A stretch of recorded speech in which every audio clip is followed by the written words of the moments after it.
Hello again everyone, Mary Rose here at Stitch Bliss Corner on Sunday the 16th of April 2023. Now it's a little bit overcast here today, but pretty mild, so that's all good. I hope the weather's treating you well wherever you are. That always seems to be a fallback for everybody, doesn't it? You know, if you can't think of anything to say, you just ask about the weather. Now, I would like to just thank everyone on behalf of Harlequin and myself for all the well wishes we got after our COVID. Thank you very much for all those who wished us well. We seem to be going okay, and the feathers in my throat seem to have flown somewhere else, so that's handy. Although with this sort of thing you just don't know if they might make a return flight, but let's hope they don't. And I'd also like to mention Vonna, the twisted stitcher. Actually it's a misnomer, because there's nothing twisted about Vonna. She's straight all the way down the line, and has great principles, great morals, and she's, for those of you who may not have heard, Vonna is a fellow Flosstuber, and she's influenced many stitchers with all her talents. She stitches beautifully. She has a great range of taste in what she does stitch. She has great advice for stitches that she generously gives. She finishes stitching pieces beautifully, you know, into little pillows and all sorts of drums and you name it. You know, my head spins when I see how much talent that woman has, because she's also an academic. She's studied science at university, and she has a wealth of knowledge on many different things, and she's generous enough to share it with people, which is a great quality, one of her great qualities. She has many. So Vonna, thank you very much for mentioning me in your video. As I said to you, I'm still blushing. And I really do appreciate that you took some time to mention me, so thank you very much for that. And now I suppose we better move on and have a look and see what I've been up to. So I'll just go to the video now of my updates on this piece that I'm stitching, which is an Oscar Freeworth Lutzow painting, and it's Dear Guest from Far Away. So I'll just go to that video now. It's not very long.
So here is row 4, and I just thought I would just scan across for you for anyone who wants to see a bit closer up.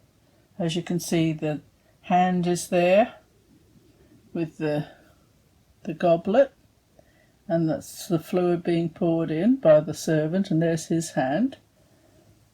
And then the items on the table, and the plate, and the garment of the host with his sleeve going down, and then the side of his chair, and there's a bit of the fancy wall mural or whatever it may be in the background there, and this vessel here with the spout that was a beast to do, because even with the gridding that was a challenge, because once again you can't fudge anything, and you had to be very careful that every stitch went in the right place to get the effect. So 3 more rows to go, and the next one's going to be really interesting because Fancy Boots is going to have a head, which will be really nice. So I'm looking forward to that. Back to me. So that's where I got up to. So I'll just get the stitching now and show it to you to camera here. That bit there was where I was, where it was fighting me all the way. But I emerged victorious, that's the main thing. So here we are. We just go along here. It is getting quite heavy now, because that's the thing, it sort of transforms the fabric into a completely different, what would you call it? Just a different existence. I mean, I can't explain it, but it's sort of a little bit like a chrysalis turning into a butterfly. It just completely transforms it, even though it's all still there. And I have started to do the next row. So that's row 3 going up to row 1. So pretty soon, Fancy Boots, as we call this piece, fondly referred to, he will have a head soon, which will be really nice. So I'm very much looking forward to that. Now, I'll just hold that whole thing up there. I don't know what I'm showing you there because I can't see.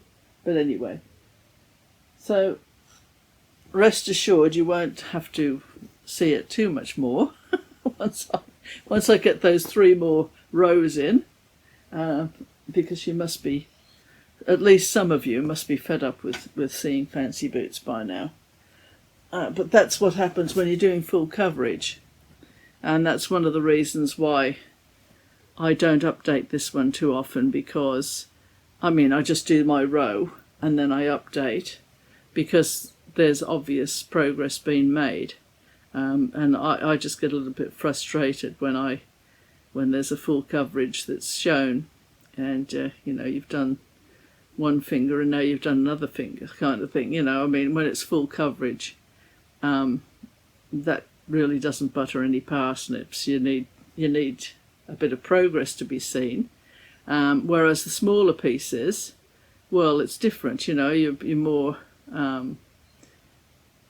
what's the word?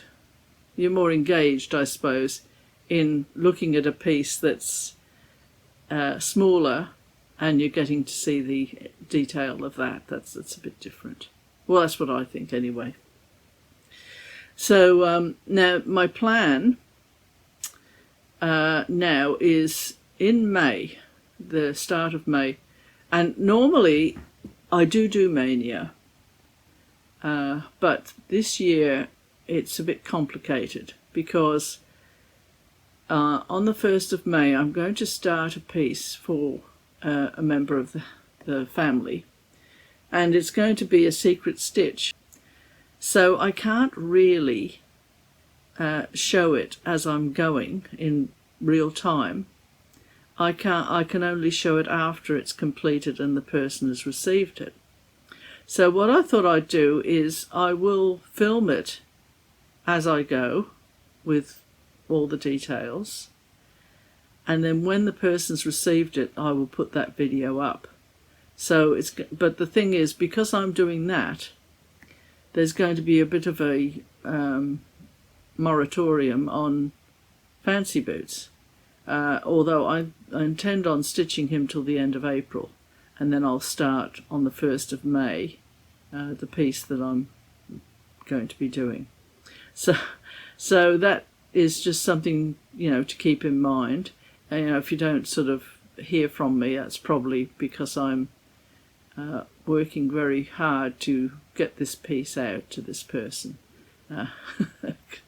It was a surprise to me. I just sort of saw it and I thought, oh, this is just perfect. And so I'll be able to tell you a bit more about it when it's been done and sent and the person's received it. So that's my plan for Mania. So I'll be doing it, but you won't be seeing it till sometime later. Now, I was going to talk about the different counts of fabric and the effect of that on your stitching. Now, for full coverage, as I've said quite often, the 18 count is my go-to. I do like 18 count Aida. Now, there are circumstances where I would go for a smaller count, or you know, a higher count but smaller squares. So I'll try and show you what I mean. Now, we've got, that's my 20 count, hang on. There's the 18 count there, and that's the one that I'm doing fancy boots on. Now that looks sort of bigger than, because I'm holding it up close there, but it is quite small really. So the fancy boots is on that. Then this one here, so I had some 18 count here. There's the 18 count I was just showing you, yeah. So this count here, which is what I'm going to be doing this secret stitch on actually, that's 20 count Aida. And it's not that easy to get 20 count, but that's what that one is. Not to be mistaken with 22 count Hardanger, which some people say that's 20 count Aida, but it's not. It's a totally constructed in a totally different way. You know, Hardanger is not anywhere near. It sort of looks a bit like Aida from a distance, but when you look up closely, it doesn't. It's not Aida. So that's 20 count, which, see if I can put them both together here.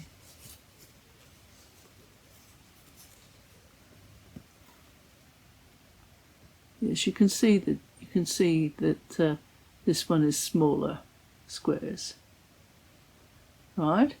And I'm going to show you the different stitching for these different counts in a minute.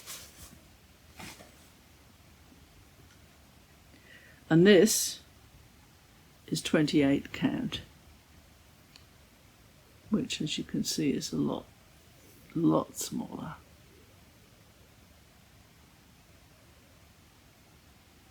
Okay, so here are the examples of the stitching.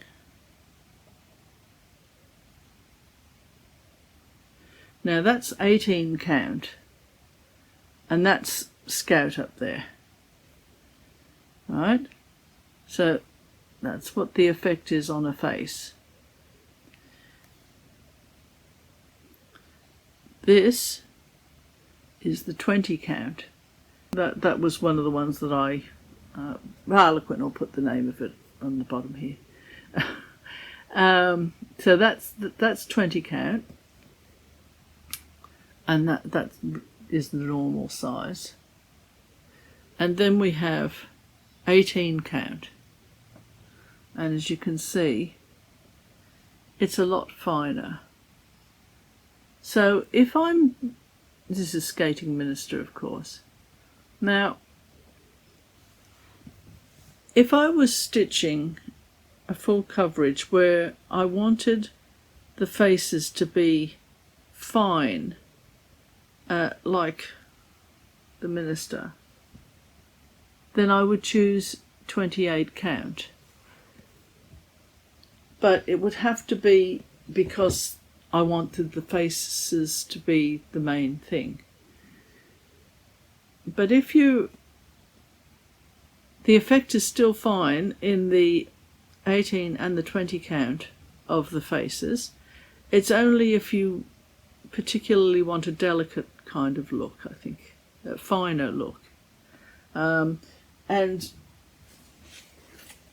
as you can see, the robustness of this fabric is very different to the floppitiness of 28 count. It slips, it slides, it really is a completely different animal. So, I mean, you've got to be very willing to do a full coverage in 28 count. And if you're doing 28 count and you're doing 2/2, well, that makes no sense. You'd be much better off just doing 18 count because it's so strong and durable. That's my advice to anyone who's thinking about doing a full coverage. I have seen people do 28 count for their full coverage, and they haven't really had faces and things, and I've thought, well, you know, you're giving yourself a bit of a racking doing that over 2/2. If you're doing 1/1 on 28 count because you just like the look of it, well, that's a different thing altogether. But it's just something I'm throwing out there because that's just what I think. So anyway, I think I'll probably leave it there. As I say, I'm very excited and looking forward to stitching this secret stitch, and I hope that you all enjoy your stitching until I see you next time. And it's goodbye now from Mary Rose. Goodbye.